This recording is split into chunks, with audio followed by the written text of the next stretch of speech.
I love this component. So when we talk about the component of place, it's about creating a physical environment that says back to people that they matter. And so that's what we're going to be covering today. So we're going to be looking at why you need to treat yourself like you matter first, and sometimes some of the things that might be stopping us. We'll be looking at why place matters. So why does it really matter if you want to help people think well? I'll be talking you sort of through these three key elements of place. And again, I think of those as like a stool. You know, if any one of them is out, it will have an impact on place. So again, I'll talk you through that. I'll touch on the importance of social context and power. And again, just to sort of drop it in as a thought starter, really, it's more of a questions than answers. And then I'll touch on a little bit about what I've learned about setting up virtual spaces so they can become more of a thinking environment. And I know a lot of you know me on the call, but some of you don't. And so I just wanted to share a little bit about myself. So I am a Time to Think faculty member, which means I am able to qualify and certify other coaches and facilitators in the Time to Think methodology, which is this beautiful way of being, which is called the thinking environment. I'm a mum to two gorgeous little kids. So I've got a little boy called Jem, who is 7, and my daughter is Una, and she's 5. And we live up here in the Peak District in the middle of the UK. I've worked for myself unbelievably now for over 10 years, and I never really thought I'd be self-employed, but I kind of have, I now think I'm unemployable. So I'm, very, very much self-employed. But before that, I've always spent all of my roles. So from university, I went into the Royal Navy. I've done global strategy. I've worked in lots of different organizations, but the common theme through all of that has been around how do you support people to transform? Like, how do you support people and organizations to thrive and flourish? And the thinking environment is the best way I know of doing that, which is why I've stuck with that. So that's who you're with. The thinking environment is not only the work I teach, but it's how I live. It's how I parent. It's what I do, and it's a joy to share. So let's start, shall we? So this question, like, are you treating yourself like you matter? I think is such an important question. Like, are we really treating ourselves like we matter? Are we treating ourselves the way we would treat someone that we love dearly? And I think often we don't. We treat ourselves like we can put our needs after everyone else's, or everyone else's needs matter first. But the reason it's important is because we can only give what we've got. We can only give what we've got sustainably if it comes from a place or of an inner resourcefulness. And it's also where we do our own thinking. So our internal place is where we do our thinking. And so I think it's really important to check in with ourselves about, how am I like talking, treating, behaving to myself? And is that conducive to a physical environment that says that I matter? And that's the thing with this component. It's not only about the physical environment, and people tend to think of that as the external environment, but it's also in our heads. You know, it's not just an intellectual exercise, it's a full-bodied, embodied experience of, well, how do we create these places where we can think well and be well together? So we have to be, treat ourselves in a kind way, in a gentle way, in a nourishing way, so that we're then able to give that to other people. And it's why I always start my journey with people with the thinking environment is really often about ease. Because without ease, we're so busy doing, and we're so sort of frantic that it can be really hard to stop and even check in with our bodies. Like, well, where am I? And because of that, we then get untethered and overwhelmed and exhausted and quite ungrounded. And so often I think of this component as quite a grounding component. And so I think, you know, what stops us treating ourselves, I think partly it's that, partly we're so busy doing that we forget to check in. We forget to ask our bodies, you know, and ourselves what we need. And I think if we don't do that, then it's really hard to prioritize and to work out what is most important. But I also think what stops us treating ourselves like we matter can often be assumptions. So things we take as true and real without evidence and which are largely unexamined. And some of those are that, you know, we assume we don't have time. We assume it doesn't matter. We assume that we need to get everything on our to-do list done before we can look after our own needs. We assume it's selfish to put ourselves first. And I think those are all really worth questioning and really worth checking in. Like, do we really think they're true? Do we really think it's sustainable? And so I think a lovely question is just asking ourselves, what is stopping? Like, what's stopping me from treating myself like I really matter? And as if my needs are just as important as everyone else's.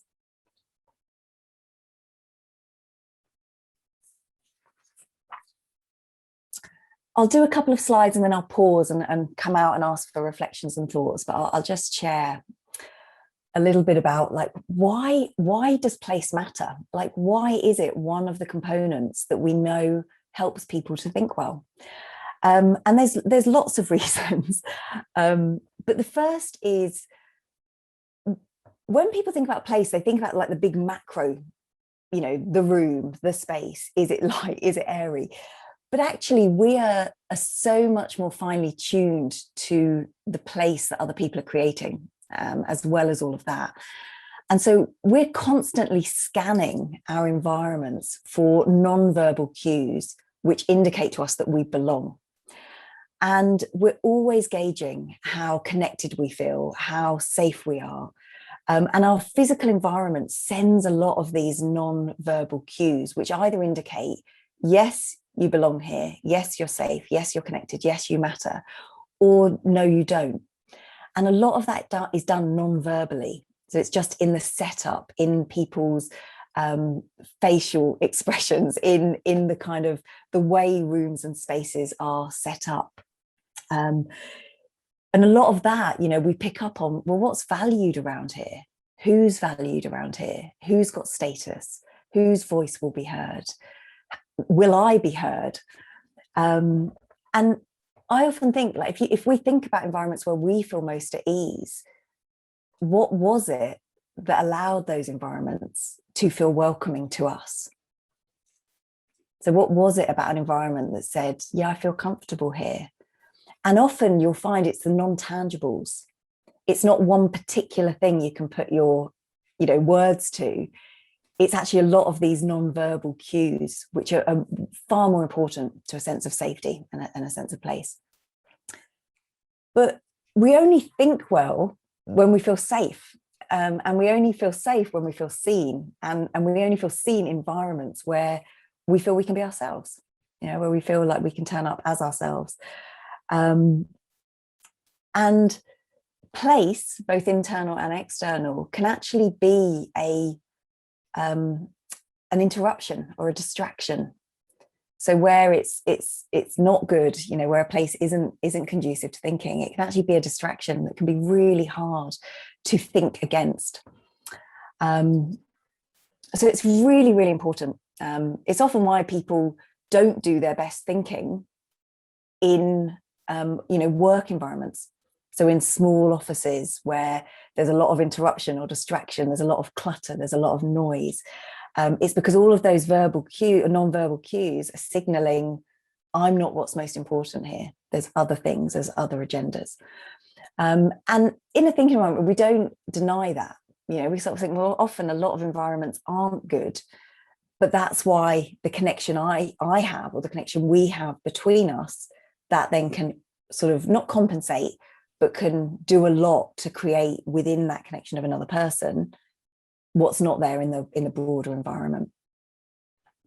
So I'll just talk about these three sort of elements, and then I'll come out and see if anyone wanted to share anything.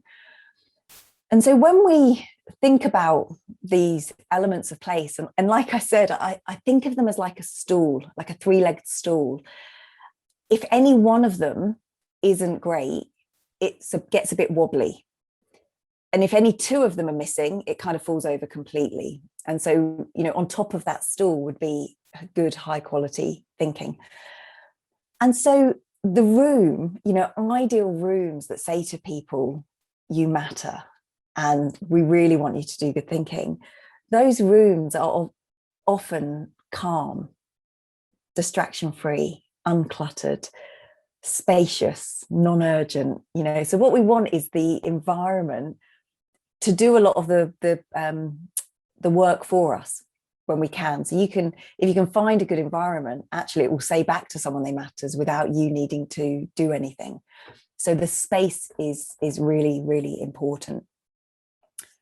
But often, a lot of organizations, hospitals, schools, these key places where we go to connect and to think are often not ideal. And so that's why I think this emphasis on the other two can be really helpful. But the second element is the listener. So that's either the other person who is with us in the place, because ultimately it's us. It's me that will convey to you today that you matter and that you're welcome here and that you belong. It's how I present, it's what I say, and really without somebody else being there, there isn't a thinking environment. So it's up to us as the listener to support somebody to say, I'm here and you matter, and we convey that. And a lot of that is done, as I said, through these micro signals of connection and belonging. So it's our interest, our warmth, our engagement in the other person.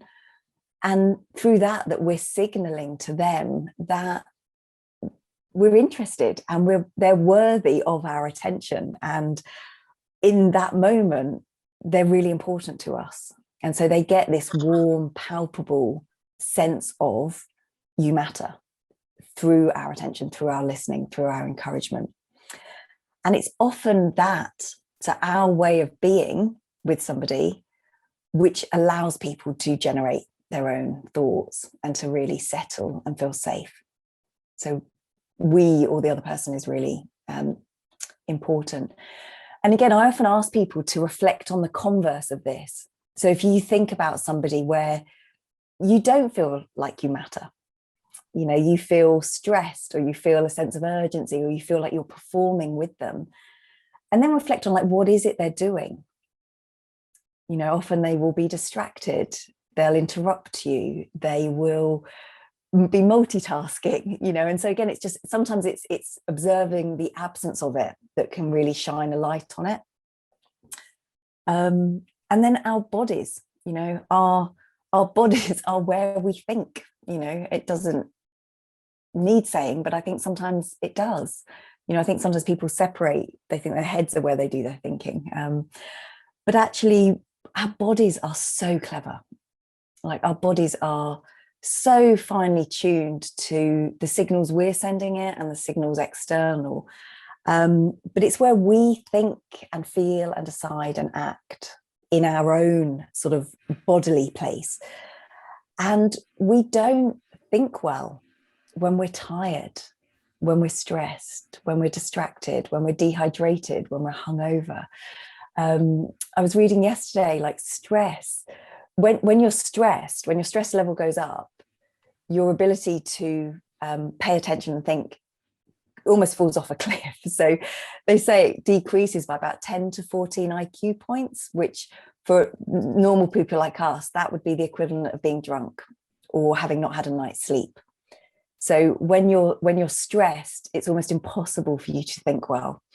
And for a lot of us, our bodies are constantly in a state of stress. So it might be low level, but we've constantly got sort of a low level anxiety. And I think, the last year's really amplified that, is being aware of the impact of that stress in our bodies, because it's really important. But our bodies are listening every moment of every day to the signals we're sending it about whether we matter. And it will respond to that. So I think these are 3 lovely kind of hooks for us to think about place on.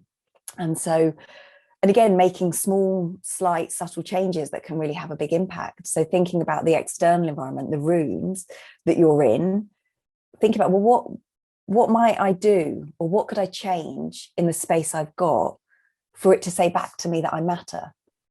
And so even within, if you're juggling like your work and now your home, thinking about what could I do to set that up as best I can with what I've got? Like, could I declutter it? Could I find a small space that even within it, or could I put a little, a plant or something from somewhere that you've been? Like I always have like this rock I picked up on a beach in Arran.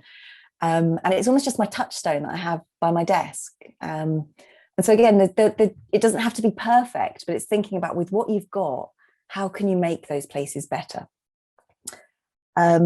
With your listening, really thinking about what is my body, what is my attention saying to this other person, or to my child, or to my parent, or to somebody I'm listening to? Am I conveying through my voice, my eyes, my body language that they matter? Like, what is it they're going to be hearing from me? And is that what I want? And then with our bodies, really thinking about, is there something that you could do that would make a big difference to your sort of health, well-being, sort of sense of self at the moment? So yeah, what's one thing you could do? But I might just pause there and stop sharing and just invite if anyone wanted to ask or share anything before I go on. And if not, I'll carry on.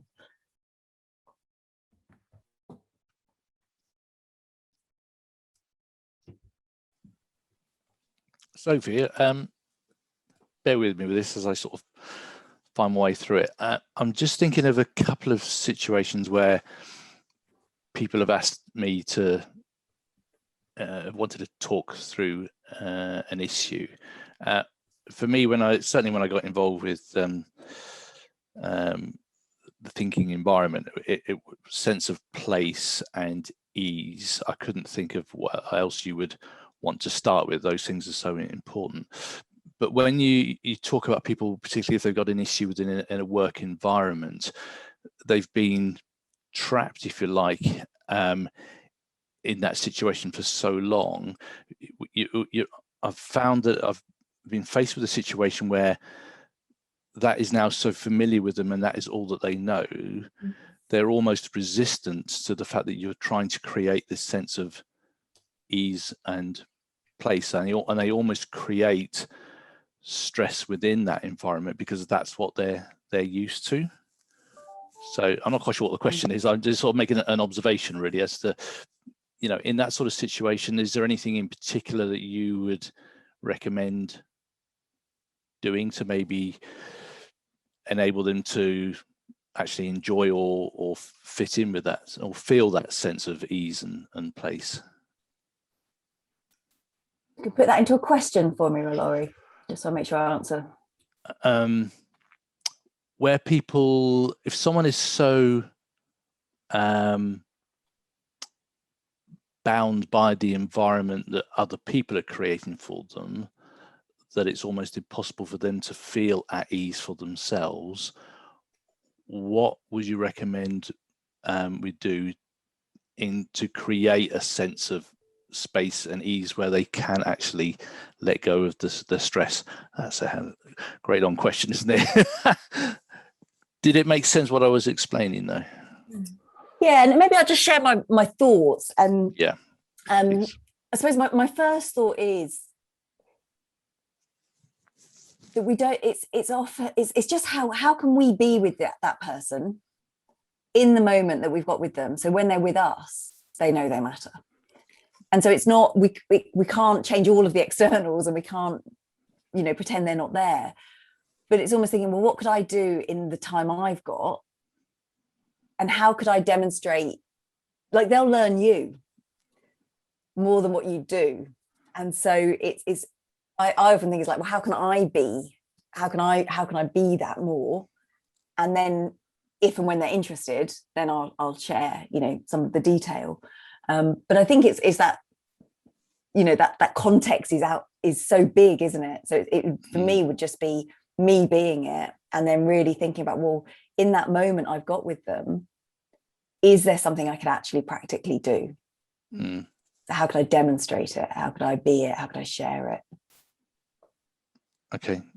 I guess I'm sort of listening to what you're saying there. I was thinking what tends to happen is the things they then start to tell me about what is an issue, they almost turn it around and start reinforcing that issue, because they're so uncomfortable almost stepping away from it now, because that's all they know. And I guess I've felt on those occasions that the sense of place or ease that I was hoping I was creating has not worked, and I felt like, well, must have been something more I could have done. Little steps. Yeah, well, little steps. Yes, that is one of the challenges often, isn't it? Is that people want to say, oh, this is where I am, I want to be over there, therefore what's the big step that I want to take to get there? And in actual fact, trying to help them see that there are smaller steps can be quite a challenge. Yeah, and I often talk about seeds versus switches. People want a switch. Yeah. They want a quick fix, instant gratification, and actually none of these things can be addressed with quick switches. It's actually, can you plant a seed? Can you suggest an idea? Can you be something that almost just gives someone a glimmer of something different? Yeah. And it's a seed, and you never know when it might flourish, but it's like, can we just plant seeds? Yeah. All right. Thank you. Anyone else have anything they either wanted to ask or share? Helen? Yeah, some of what you said there really sort of resonated with me, especially that bit about sort of seeds versus switches. A couple of years ago, I was going through quite a stressful time with sort of some family illness. And I sort of felt like I needed sort of a bit of a break, but it felt like a very selfish thing to sort of do at the time. But I took a week out of my life and went away abroad to Ibiza on a yoga retreat. And it was probably one of the most amazing things that I did. The space that was there and that was created by the person that led the retreat was just sort of like the type of environment that you've been describing, where it felt like you mattered. And I mean, there were a few other things that I did there, like I sort of switched my phone off for a whole week and didn't use a watch or a clock. But I think I sort of realised sort of how busy my mind had become.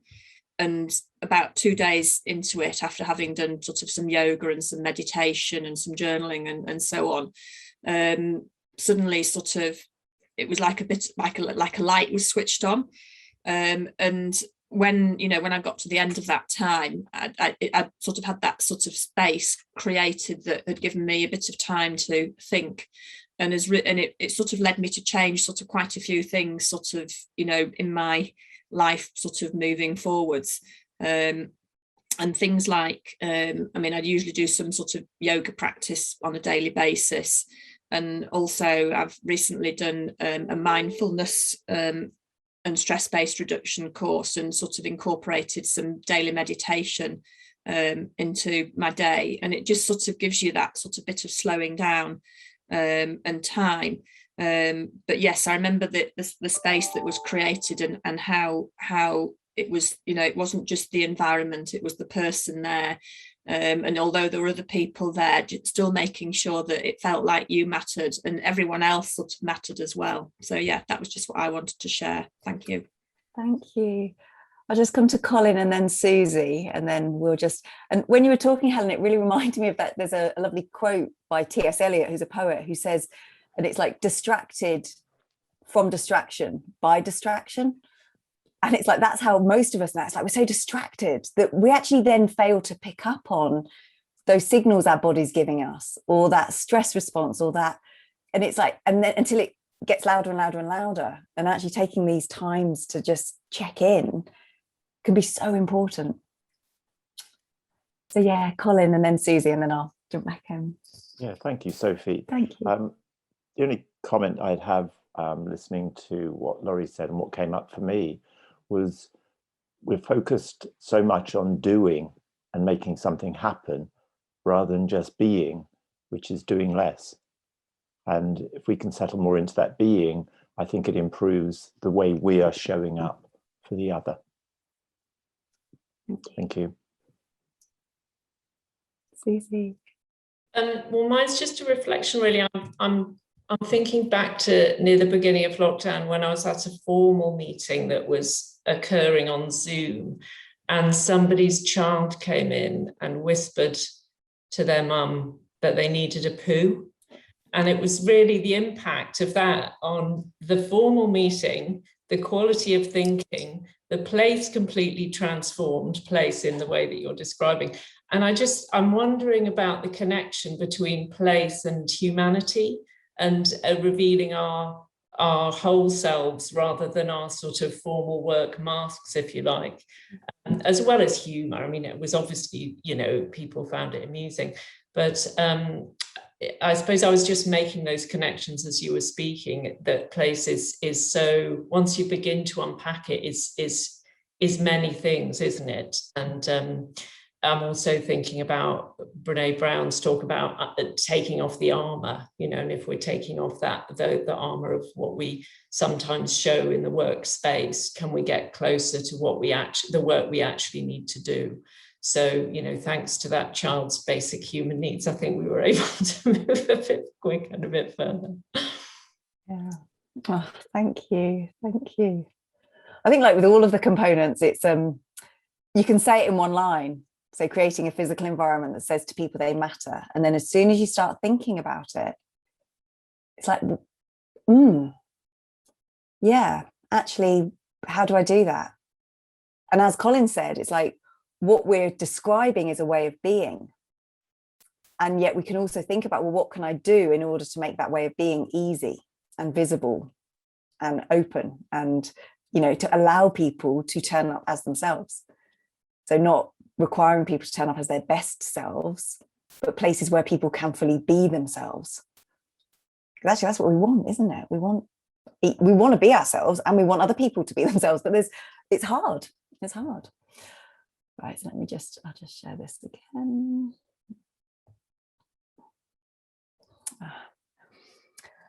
So then I wanted to. Oh no, it doesn't want to play now.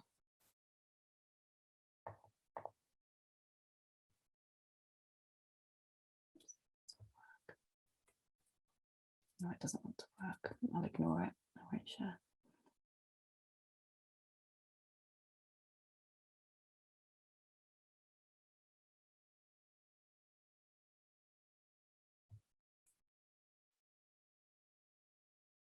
I'm really stubborn with technology. I like it to work. When it doesn't, I'm like, I'm not giving up on you. You will do what I want. Let me just see if I can make it work. Here we go. So I wanted to at least introduce this idea about social context and power.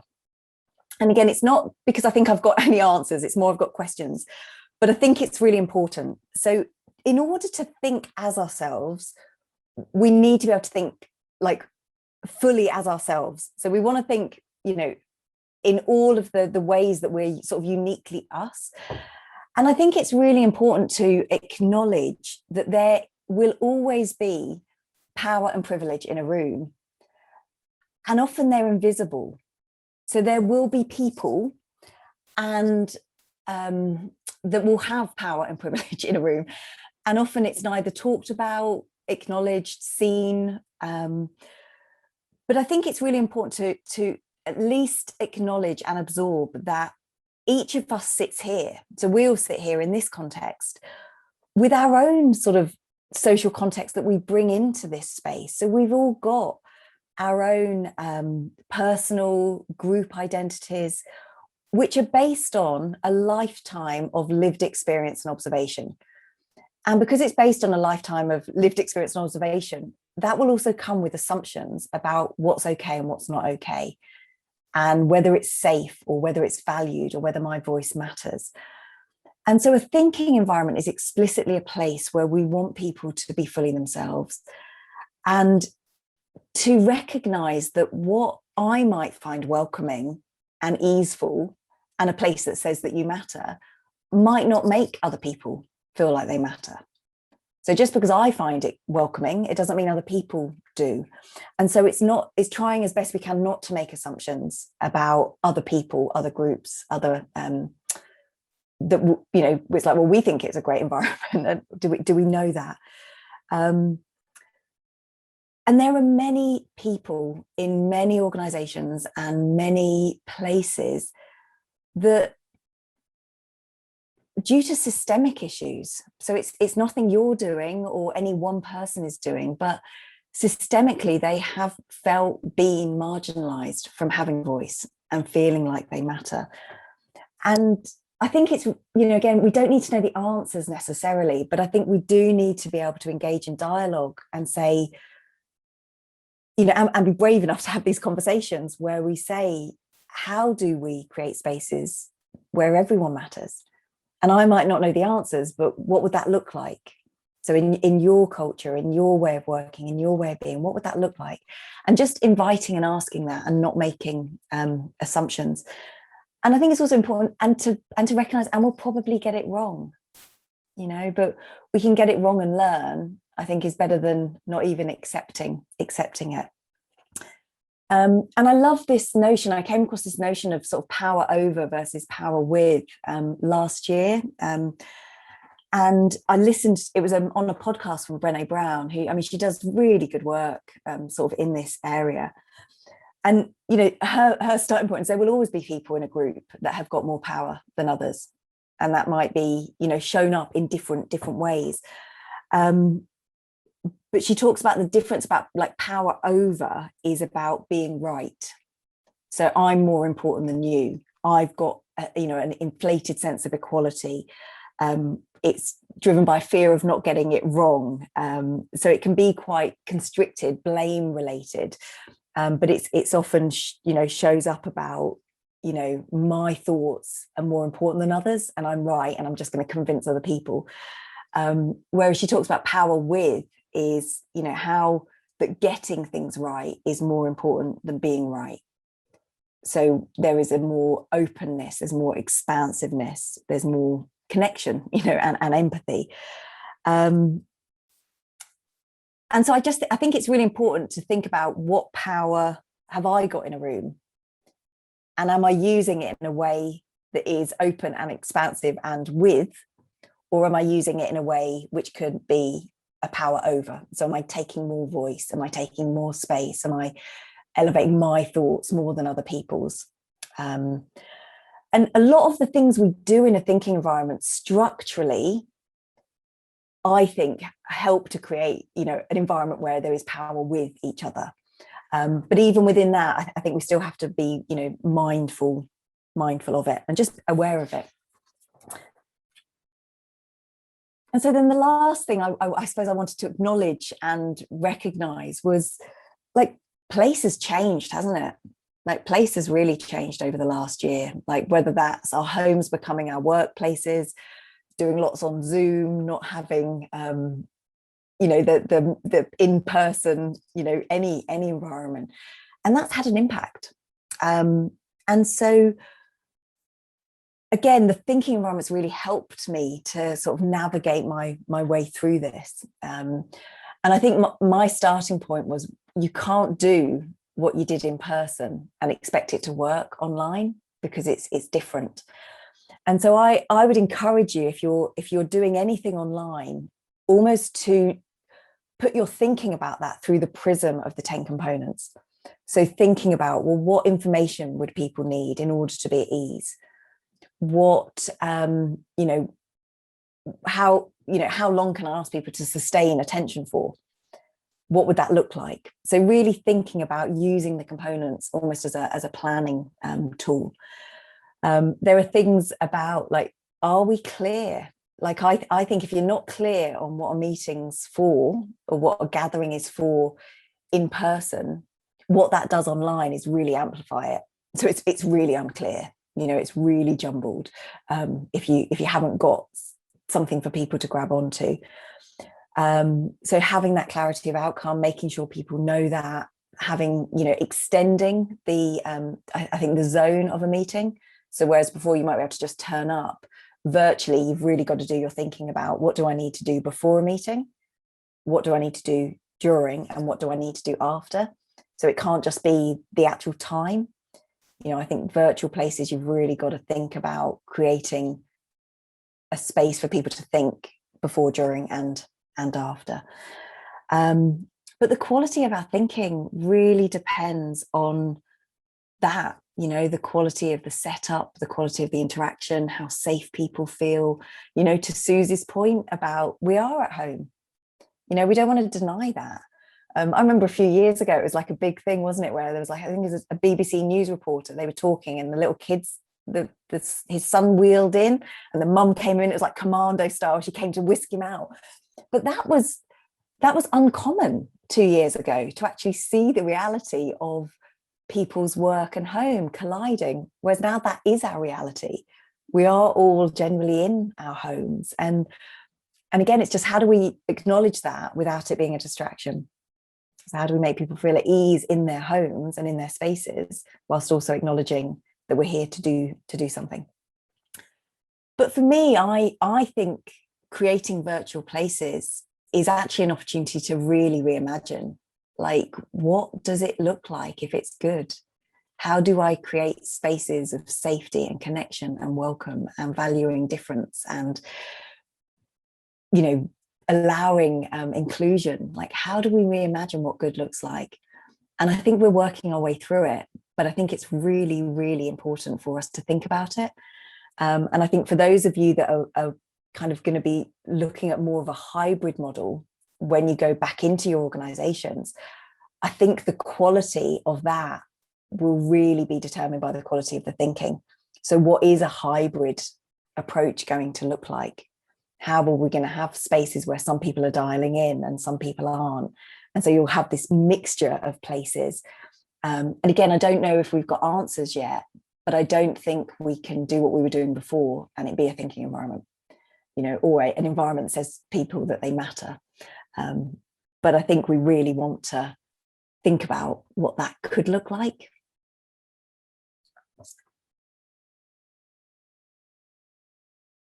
Yeah, that's my message, isn't it? What matters is that you matter. If you can just pin that on your board, what matters is that you matter. So I'm going to stop sharing and just invite any questions from the floor. Again, any reflections, anything anyone wanted to say. Sophie, I personally found that really refreshing, especially around the social context. Being able to kind of talk about that, because it can be really polarizing, and it's something I really think about, and I think it's given me some like new language to have more kind of inclusive conversations. But even the idea of being able to have virtual meetings is a privilege. Not everyone else can, if you're frontline workers or key workers. So, and I think something around non-verbal cues which indicate we belong, sometimes that can do real harm, especially if you think about microaggressions and things like that. So lots of things, lots of connections being made. So thank you. I really appreciate that. Thank you. And I think it's such an important point that like I'm me because of the social context I've grown up in.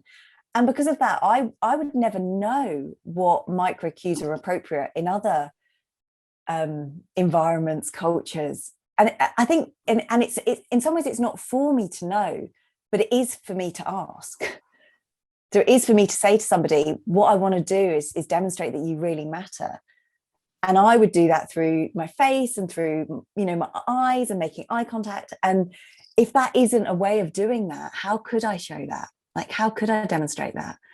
So I lived in Australia for 10 years, and Indigenous communities in Australia, like, eye contact is a sign of aggression, you know, and actually it's your whole being, it's your whole body that shows attention, not your eye contact. But yeah, I think it's really important, and scary. I think we're scared of getting it wrong, but again, that's privilege too, isn't it? So, Morwenna. I just want to appreciate that as well, that you brought up that diversity element. I think that's so important and often not acknowledged enough in how we run our meetings in particular and how we are in the workplace.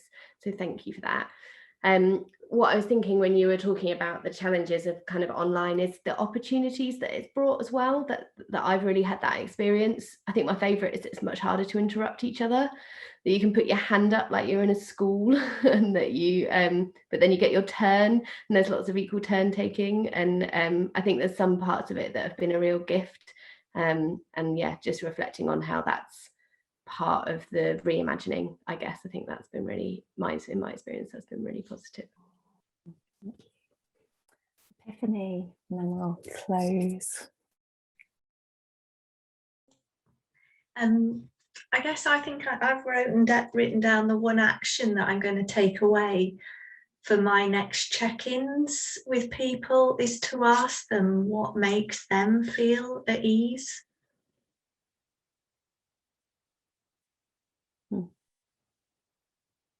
And then build that into how I relate to them, because again, we can assume so much, can't we?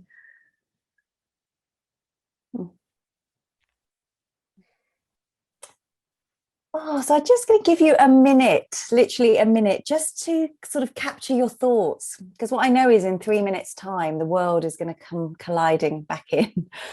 And so if there was one thing that you want to remember from today about place, what is that one thing? And again, I'll just set a timer for a minute so you've got time to think for yourself.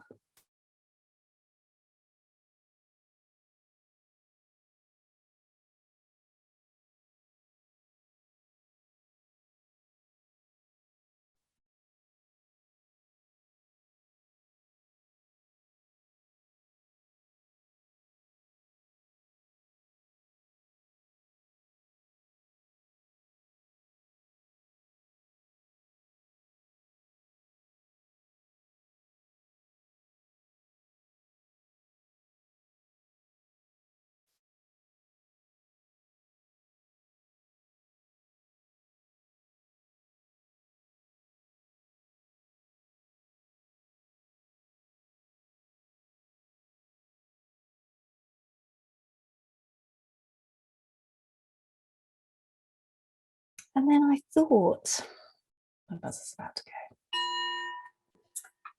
I thought a lovely way for us to close would be just to share in the chat. So one word, like, how do you feel when you know that you matter to someone else?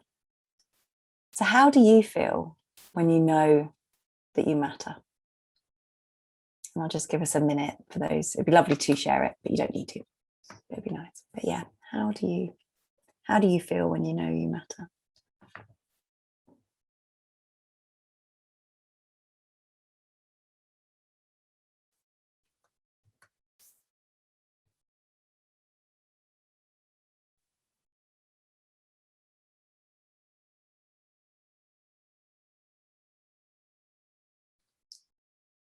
They're beautiful words, aren't they?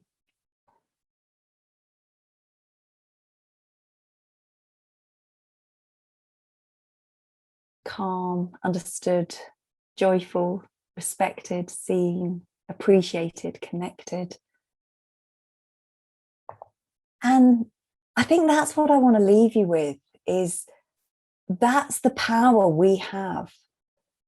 We are able to create these spaces for other people where they feel appreciated and calm and loved and seen and valued in our way of being. And that's why place really matters. It really does. So thank you so much for being here. As always, it has been a joy. I always hang around at the end in case anyone's got any questions or comments they want to make in a more intimate group. I'm going to be taking a break over summer, so there won't be any masterclasses now till September, but I'll put those out in my newsletter and you'll be the first to know when they restart up. But yeah, thank you all so much. It's been a joy. We could all just wave, do our little, like you can do the connection at the end of the thing, get to connect to each other. But thank you all.